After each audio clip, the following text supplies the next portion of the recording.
Hello and welcome to Rajya Sabha Television with me, Frank Pereira. The 6th Ministerial Conference of Heart of Asia Istanbul process to help the political and economic transition of Afghanistan on Sunday managed to sidestep Indo-Pak rivalry that often derails regional initiatives. The conference in Amritsar, which was attended by over 40 delegations, took place under the shadow of rising tensions between India and Pakistan. The conference was also held when Afghanistan's ties with Pakistan are slipping on the trust factor. However, some give and take ensured that the conference actually materialized and the process remains on track. Now, issues of terrorism took center stage at this event as well. While Prime Minister Narendra Modi pointed out at terrorism emanating from Pakistan without naming it, Afghanistan President Ashraf Ghani minced no words, accusing Pakistan of launching an undeclared war on his country. On this edition of The Big Picture, we'll take a look at the key takeaways from the Heart of Asia conference in Amritsar. Joining me on the program today are TCA Raghavan, former diplomat and High Commissioner to Pakistan; Utpal Bhattacharya, defense expert and retired Lieutenant General; Professor Muni, foreign affairs expert; and Vinod Sharma, political editor of the Hindustan Times. Ambassador Raghavan, I'd like to start with you first and ask you what were the key takeaways really of this conference? Well, the most important fact was that the conference was held in Amritsar, which is a city of enormous significance as far as the triangular relationship between Afghanistan, Pakistan, India is concerned, not to mention the fact that it also plays a very major role as far as Iran is concerned. The idea behind hosting the conference in Amritsar was originally to emphasize the need for improved transit and trade relations between all these countries as a means of increasing connectivity and trade within the region. Of course, as you mentioned, the deterioration in relations between Afghanistan and Pakistan, as also between Pakistan and India, became a factor which also was important in the conference itself. But nevertheless, the fact that it took place in Amritsar is itself an important achievement. Professor Muni, terror topped the agenda yet again at a conference like this. Even here, we saw, even before the conference was to take off, everyone said that, terror is going to top the agenda. Were you surprised at all that terror once again topped an agenda of a multilateral conference like this? No, I'm not surprised because it's multilateral forum, but it is meant for Afghanistan. And Afghanistan is quite worried and concerned about terrorism, which came out, as you said very rightly, from President Ghani, when he said, keep your $500 million, better use it on curbing your terrorism, because that will help us more, which underlines the fact that the development of Afghanistan is somehow obstructed by the continuous terror attacks, and surprisingly, terror groups were identified. For the first time, Lashkar-e-Toiba, etc., were put on the mat. Even Haqqani group was underlined. You would recall again that the US has also given some money to Pakistan, $500 million, saying that on one condition, that Haqqani group has got to be contained. Therefore, terrorism issue was one of the core concerns in this meeting. But at the same time, as Ambassador says rightly, the fact that conference took place and the fact that there is still at least a stated rhetorical commitment to build Afghanistan, help Afghanistan come out of its morass, was very significant and very, very important. Another important aspect was that Pakistan came. It was quite possible that in the kind of cold, chilled atmosphere in India for Pakistan, they might have opted not to come, which would have given a very different context and contour to this conference. So they came. Not only they came, I think they behave in a very civilized manner.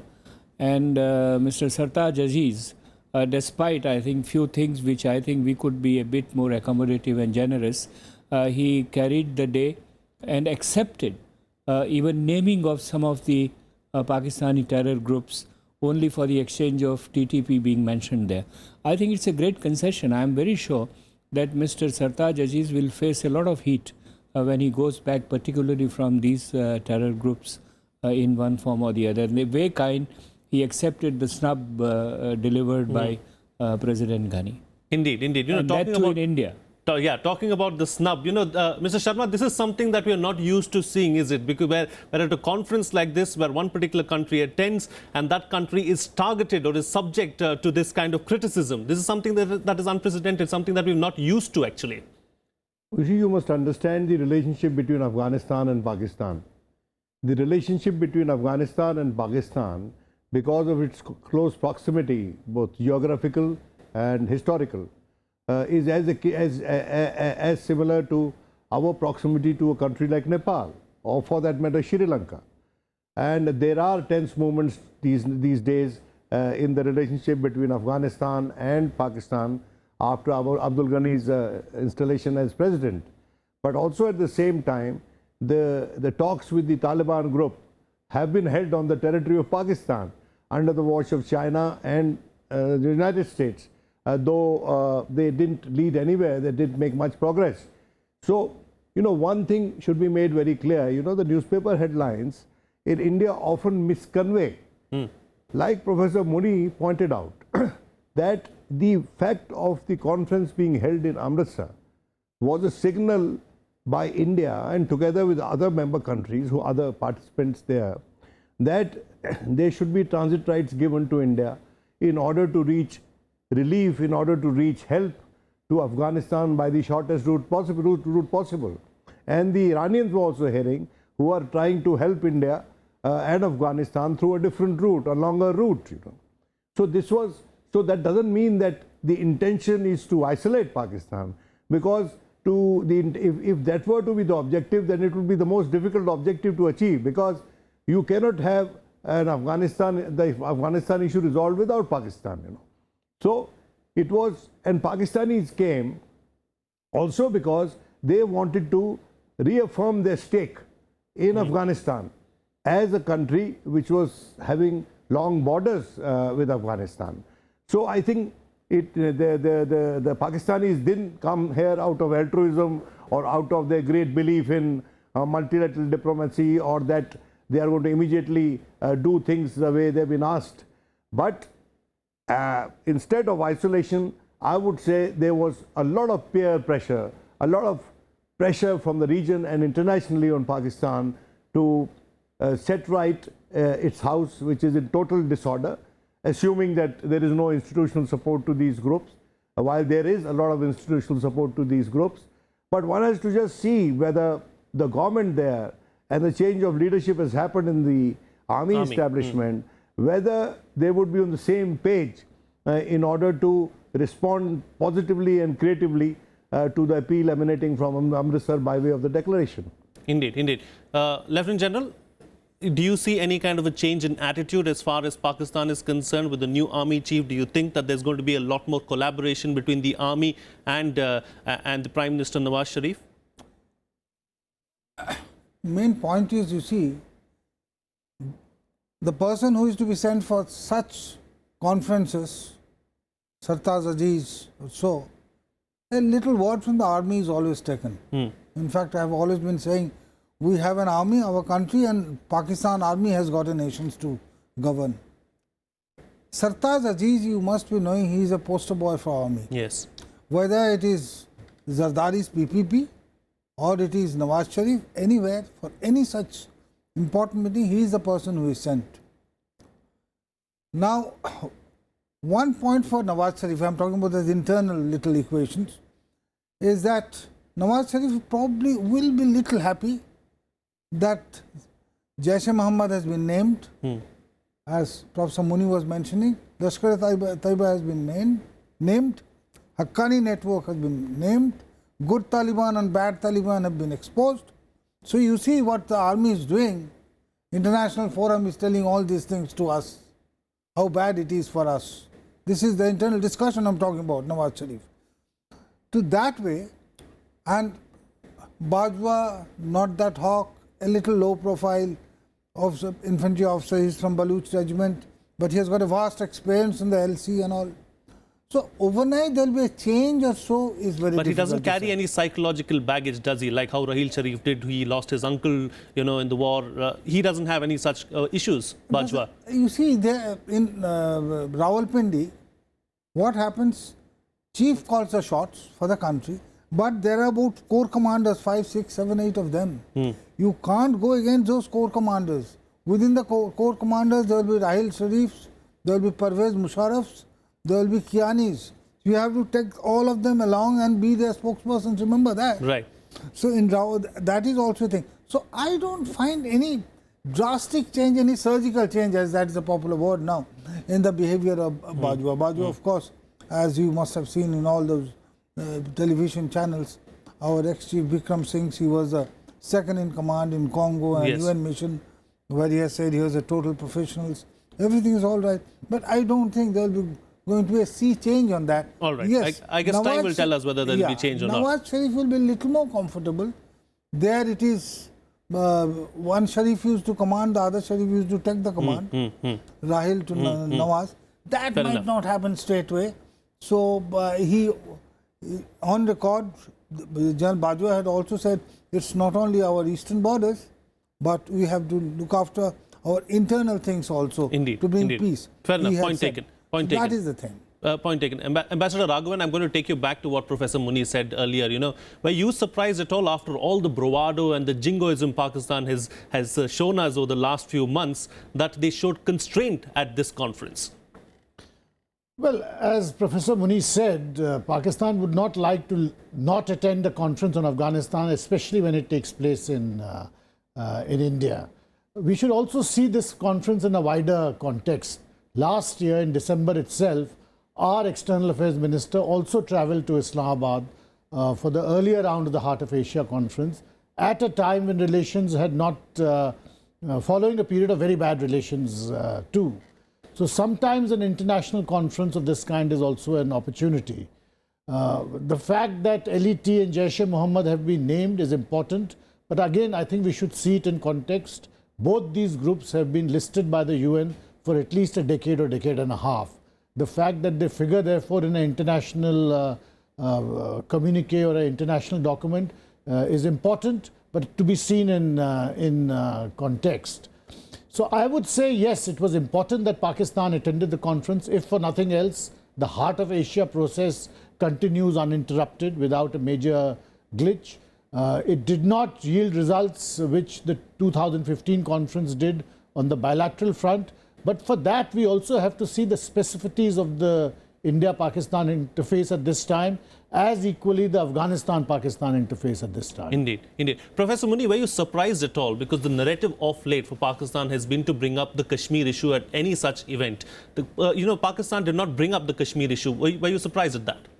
Well, not again really surprised, but it's noteworthy. And I would go back to this question of terrorists being named in a multilateral forum. United Nations did it without the presence of Pakistan. Pakistan now is a signatory to this, which makes all the difference. Which is significant, yes. All the difference. That's why I said maybe Sartaj Aziz may face some heat from some corners. But this is an indication of an element of softening on the whole issue, and that may be due to the new army leadership or a new equation. Though I would like to go very cautiously on that, as the General has said very rightly, because when Rahil Sharif came, then also there were such conjectures that there is a good equation between Nawaz and Rahil, and therefore now things would improve. And here again they say, well, he is not pathologically against India, and therefore we will see a good... The problem there is of leadership and the institution. The institution of army has its own character, and there are many examples when leadership of the army has tried to change that character and utterly failed. I think Musharraf failed. To some extent, Rahil might have failed, and let us see what Mr. Bajwa does it there or not. Therefore, there is a difference. Now, Kashmir question, Sartaj Aziz publicly said that we have not come to discuss Kashmir, which is important. That's why it is more significant, and they knew that it won't carry much way in this kind of a conference. And then don't forget the kind of firing which is going on LOC, because that probably must have given a message to Pakistan that, look, this is not the way we can proceed. And I don't know what actually transpired between Doval and Aziz, even in the 100 feet walk or whatever they say. I'm sure there must have been some indication that this is how we can move forward. Maybe Mr. Sharma can throw some light on what Maybe. might have happened. And therefore, I don't rule out the Yes. possibility of some positive things emerging even out of this 100 feet talk. Indeed, indeed. Mr. Sharma, you know, this was really the last chance this year, at least for India and Pakistan, to sit at a table and have a bilateral. That chance has been missed. Pakistan has time and again, before Sartaj Aziz's visit to India, to Amritsar, said that, you know, we want to have a bilateral, but India did not reciprocate. But do you think that that's going to happen anytime soon after that 100 feet long walk? I don't think so. It was, you know, we all want a dialogue is a per forma, expression of love for dialogue, because there is no substitute for dialogue. All diplomats know that. But then there are also phases where dialogue is not held for reasons that are entirely domestic. Now, there are domestic reasons in our country, but there are equally strong domestic reasons in Pakistan to not push ahead with a dialogue.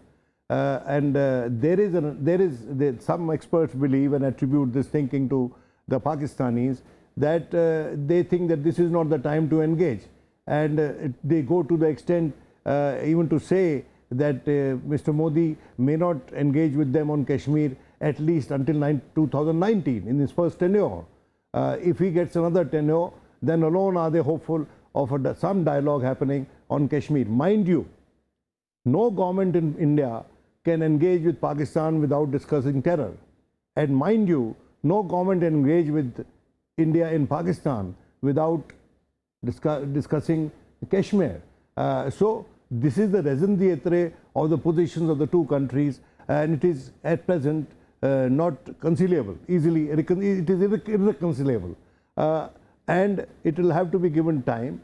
Maybe in the interregnum they can do something by way of some mechanisms to bring temperatures down on the LOC and the international boundary, but that too happening quickly doesn't seem possible, primarily on account of a paradigm shift in Indian policy on handling the situation in LOC, where they went public with a covert operation. Now, there has to be a response from the other side.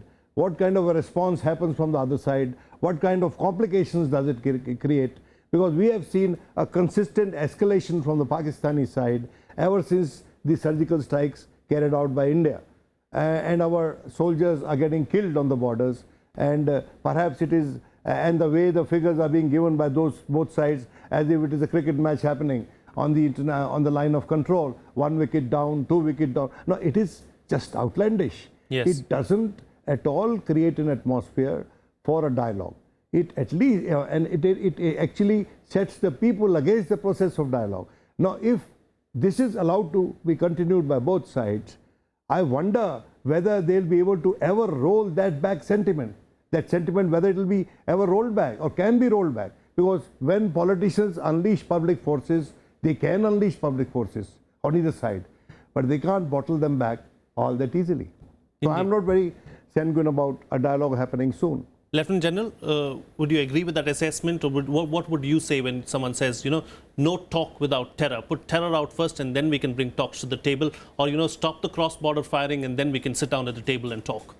I don't think. I mean, what Mr. Sharma. Mr. Sharma has mentioned is correct to an extent, but these are long-term goals. The short-term goals, I think, getting into the arena of politics, I think after these Punjab and UP elections or whatever, there will be some dialogue. There has to be a dialogue. Full-fledged High Commission is here. Full-fledged High Commission is in Islamabad. So there will be dialogue, and there should be. Such a big country, every 6 people in the world is an Indian. So we cannot be in a kutti relations with them. That's the main thing. The second point is another very important point he brought out. You see, frankly speaking, the paradigm shift has also happened in one more thing. Little bit of cross-border violations, LOC firing and all. We used to be given a scare. They have got a TNW, tactical nuclear weapon. Yes. Which we do not have. Pakistan has shown restraint thus far. Anybody having nuclear weapons whether any country, he will be responsible automatically. He will be responsible. If I given a, if an urchin-looking chap, if I given a responsibility, he will be responsible. So it is not that they will throw the tactile nuclear weapon to kill to devastate a city or something like that. So now the retaliation is also such. Their DGMO had to call our DGM on a hotline and say, please stop it, because it used to be what? It used to be SA small arms fire and little bit of mortar firing. It escalated a little more than that in the last fortnight. So they had to say.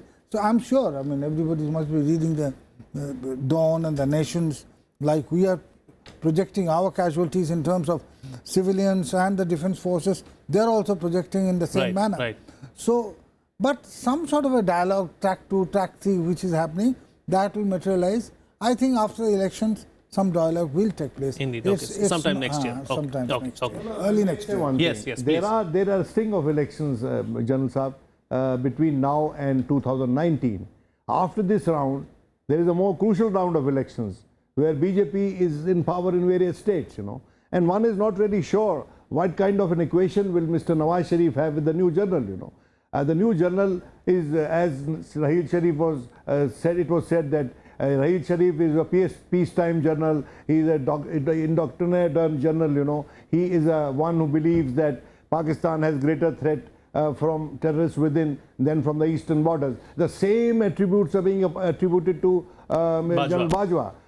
But sooner than later, you would see the forces that are forever active in Pakistan coming at play, and I don't think Nawaz Sharif between now and his next elections in a position to have the kind of dialogue that he promised before becoming Prime Minister of Pakistan. Sure. So I am not very hopeful that there is going to be any long drawn process of dialogue between now and 2019.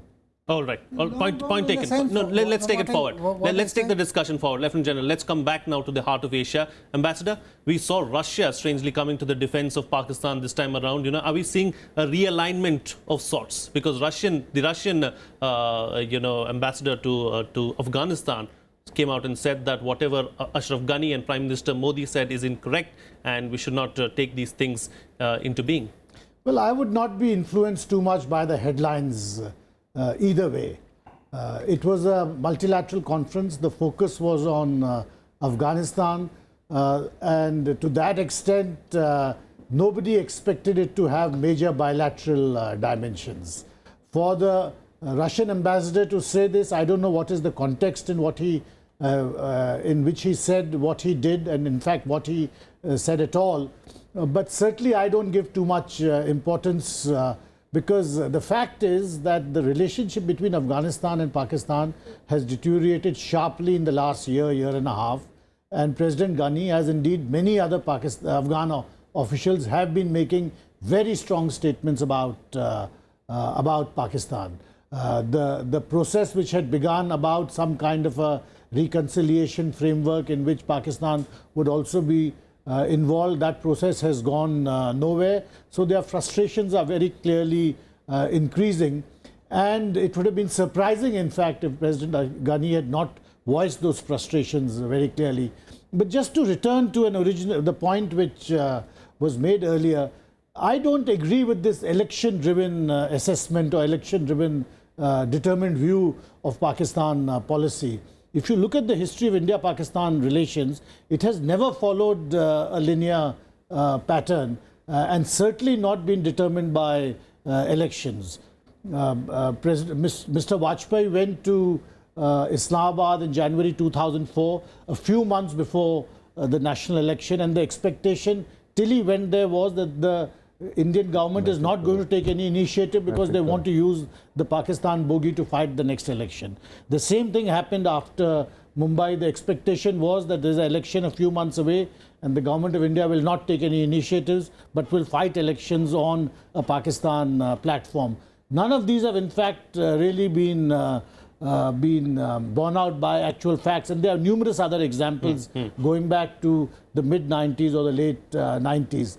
As I said, India-Pakistan relations don't follow a linear pattern, and one can never rule out when important initiatives are going to be taken. Fair enough. I have one last minute on the program. I'd like to get both Professor Muni and Mr. Sharma to give their final comments. Professor Muni, India's policy of isolating Pakistan internationally, is it working or not? Well, I don't think this should be the main policy, though, and I don't think it will succeed eventually. There may be some satisfaction in New Delhi or some other circles that, the terrorist groups have been identified. Sartaj Aziz could not meet anyone else. He was kept in a hotel and therefore he could not lobby with many other members of the, these are very minor cosmetic satisfactions. I think Pakistan has a strategic location. Pakistan has a certain nuisance value.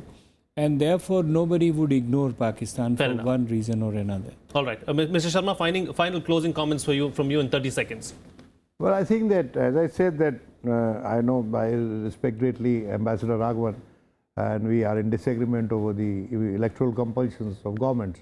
But then, we have now a government which has a distinct view of Pakistan, very distinct from previous dispensations in Delhi. A government which made a major issue of Pakistani conspiracies against India, a government which went overt with a covert operation for the first time in the history of India. Now, what psychological impact does it have on the real rulers of Pakistan has to be assessed seriously by India before it engages. An engagement towards what? That is the question. Indeed. Of course, if there is an engagement for relaxing visa regimes or for some other things, that I can understand. But what shall be the issue on the table? And will Pakistanis come without, on the promise of not discussing Kashmir? No, they will not. And will we go to them with on the promise of not discussing terrorism? So this twain is not going to easily meet. It will take a long time. Did you want to make a final point?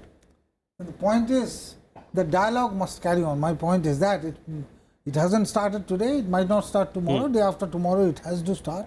They are our neighbors. And the famous saying, we can't change our neighbors. Yes. It has to be kept within the threshold level, within the limit.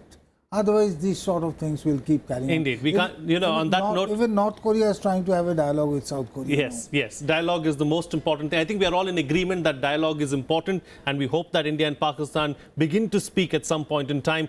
That's all the time we have on this edition of The Big Picture. TCA Raghavan, Utpal Bhattacharya, Professor S.T. Muni and Vinod Sharma. Thank you so much, gentlemen, for being with me on this edition of The Big Picture and putting things into perspective for us. That's all the time we have. Thank you so much for watching.